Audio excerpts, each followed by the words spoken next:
मेरे चैनल को सब्सक्राइब करें। धन्यवाद। नाया। कहानी की स्टार्टिंग में हम देखते हैं बहुत सारे लोग एक सेट की तरफ जा रहे हैं और उनमें 4 मास्टर होते हैं, एक मंक भी रहता है और वो एक माउंट हुआ सेट को देखते हैं और बोलते हैं माउंट हुआ सेट को पूरी खून से नहला दिया है, किसने किया है ये? और दूसरा मास्टर बोलता है कोई तो आ रहा है और हम देखते हैं एक फिगर को जो एक ओल्ड मैन की होती है। मास्टर बोलता है ये तो ब्लॉसम मास्टर है और वो बोलता है कि आदमी और उसकी बात खत्म होने से पहले उतने में ही पीछे से अटैक आता है और बहुत बड़ा धमाका होता है। चारों मास्टर अपना गार्ड लेकर बचा लेते हैं, लेकिन उतने में हम देखते हैं कि वो ओल्ड मास्टर बीच में से कट जाता है और उसे देखकर एक मास्टर बोलता है कि कौन है जो छुप के अटैक कर रहा है, दम है तो सामने आओ। और हम देखते हैं एक फिगर को जो हाथ में किसी का तो सर लेकर बाहर आता है और उसे देख चारों मास्टर अपना गार्ड अप कर लेते हैं और उनका नाम भी हमारे को स्क्रीन पर दिखाई देता है, जिसमें से दोनों के नाम, टकले मंक का नाम है शाओलिन, दूसरे मास्टर का नाम है वुडांग और दूसरे 2 मास्टरों का नाम है किंग चेंग और छोटे मास्टर का नाम बैंगुंग। और हम देखते हैं दूसरे फिगर को बोलता है तुमने तो बहुत सारे लोग आ गए यहाँ रुकने में। वो दोनों मास्टर बोलते हैं साइलेंस, तू जानता है तूने कितनी बड़ी गलती की है, तूने क्या किया है यहाँ पर? इसलिए आया था क्योंकि मुझे लगा माउंट हुआ सेट ताकतवर है। ये बोलते हुए वो आदमी सर आगे फेंक देता है, बोलता है कि वो सब एक रूमर थे। और हम देखते हैं उस सर को देखकर चारों मास्टर हैरान होकर बोलते हैं ये तो लीडर है। और हम देखते हैं कि वो आदमी शॉट उनके चारों मास्टर की तरफ पॉइंट करके बोलता है तुम अगर यहाँ देखने आए हो तो तुम ताकतवर होंगे। पर हम देखते हैं उतने में एक वुडांग मास्टर बोलते हैं कि आज मैं तुझे मार के माउंट हुआ सेट के सारे लोगों की आत्मा को मैं शांति दिलाऊंगा।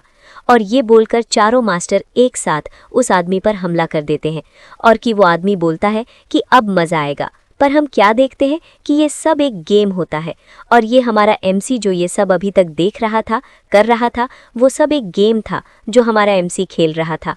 और ये हमारा एमसी बोलता है कि मेरे वास्ते कमबैक अटैक बहुत ज़्यादा हो गया और ये बोलता है कि ये गेम काफ़ी इंटरेस्टिंग थी, पता नहीं ऐसे क्यों बंद किया, मैं जानना चाहता हूँ इसका दूसरा एडिशन कब आएगा, अब सब्र नहीं होता। उतने में ही हम देखते हैं सामने टीवी पर एक आदमी की लापता की खबर चल रही होती है। उतने में हमारा एमसी बोलता है कि कहीं ये ऐसे असैसिनेशन तो नहीं है। और उतने में हमारे एमसी के पीछे किसी की मदद की पुकार आती है, हेल्प। और हमारा पीछे देखता है, बोलता है तुम, और वो साइड पर पड़ा हुआ हाथ मार लेता है और उस आदमी के पास जाता है जो अपनी ज़िंदगी की भीख मांगता है एमसी से। और हम देखते हैं ये वही आदमी होता है, वो न्यूज़ में खबर वाला, और वो हमारे एमसी से मदद मांगता है। पर हमारा एमसी बोलता है मैं तुम्हारी मदद क्यों करूं? रोमोता बोलता है देखो मैंने तो तुम्हारा कुछ नहीं बिगाड़ा, तुमने मुझे कितना किडनैप किया। इतने में हमारा एमसी उसकी तरफ तस्वीरें फेंकता है जिसमें हम देखते हैं उसने कितने बड़े बड़े गलत काम करे हैं, जिसमें उसने लड़की के साथ बलात्कार, उनको मारना, किडनैपिंग, ये सब हमारा एमसी उसको दिखाता है। फोटो को देखकर मोटा बोलता है तुम्हें ये कहाँ से मिले? पर हमारा एमसी बोलता है तुमने चलो बहुत तेज गलत काम किए, अब मरने के लिए तैयार हो जाओ। लेकिन मोटा आदमी बोलता है मुझे जाने दो प्लीज़, मुझे। और हमारा एमसी ये भी बोलता है कि देखो जो तुम मदद मांग रहे हो और जो ये मदद को वोट दे रहे हैं, यहाँ पर सुनने वाले तुम और मैं और इसके अलावा कोई नहीं है, अब मरने के लिए तैयार हो जाओ। हमारा एमसी हाथोड़ा उठाकर मारने वाला होता है तो मोटा आदमी एमसी को धक्का दे देता है पीछे और हमारा एमसी पीछे खिसक जाता है और वो मोटा आदमी हमारे एमसी से वो हाथ बांध वाले हाथ तोड़ के हमारे एमसी को गाली देते हुए बोलता है तेरी बारी है मरने की। ये बोलकर हमारे एमसी पे हमला कर देता है, पर हमारा एमसी हंसते हुए वो टाइप ब्लॉक करता है और सीधा उसके मुंह पर पंच मारते हुए उसके मुंह पर अपना घुटना मारता है और वो दूर जाकर गिरता है और तुम उसकी हालत देख ही सकते हो। मोटा आदमी बोलता है मुझसे दूर रहो, मेरे पास मत आओ, मेरे से दूर रहो। ये बोलता है दीवार से पेटी लगाकर बैठता है। पीछे बैकग्राउंड में बोलता है जब शिकार शिकारी करता है तो कमजोरों को मारता है। पीछे देखता है और हमारा एमसी बोलता है पर इस बार में, और मोटा आदमी देखता है कि पीछे बहुत सारे लाश लटके हुए हैं और हमारा एमसी भी बैकग्राउंड में बोलता है मैं खुद शिकारी का शिकार करूंगा। और ये बोलते हुए हमारा एमसी मोटे के पीछे हम अच्छे से आता है और हम मोटा आदमी लाशों को देखकर घबरा जाता है और उतने में हम देखते हैं हमारा एमसी खतरनाक लुक देकर बोलता है कि मैं हंटर। मोटा आदमी बोलता है मैंने तुमसे बोला मुझसे दूर रहो, और वो आंख बंद करके मुट्ठी आपके सामने लाकर बोलता है मेरी नेगिज बताओ। और उतने में हम देखते हैं हमारे एमसी के पीछे का एक दरवाजा टूटता है और उस दरवाजे में से बहुत सारे पुलिस ऑफिसर आते हैं भागते हुए, और हम देखते हैं हमारे एमसी को सब जन घेर लिया है।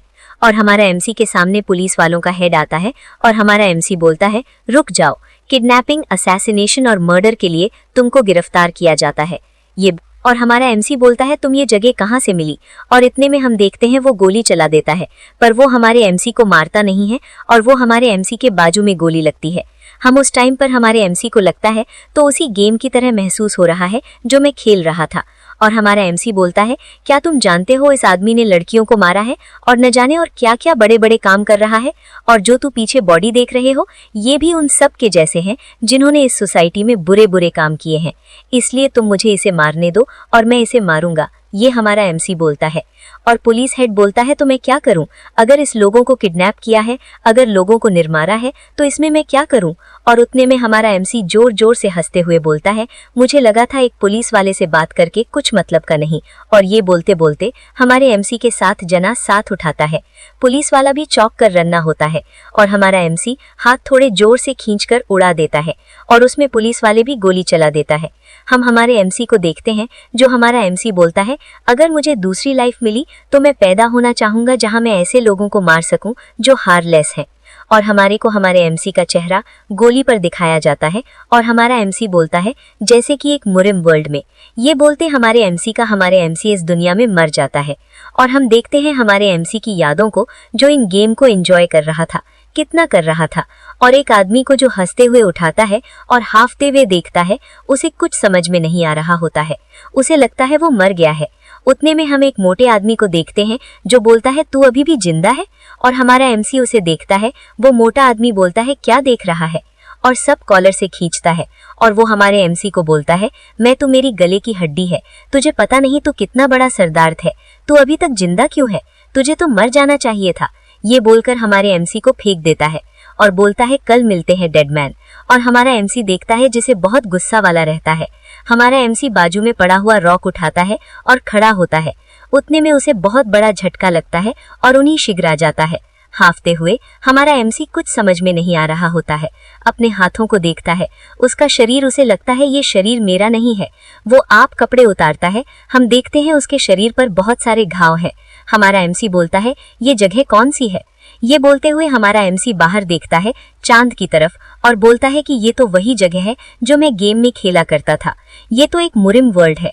हम देखते हैं हमारे एमसी को जो सर पकड़कर नीचे झुकते हुए, रोते हुए, हंसते, खुश होते हुए बोलता है मेरी विश पूरी हुई। और हम देखते हैं हमारा एमसी जोर जोर से हंस रहा है और इसी तरह के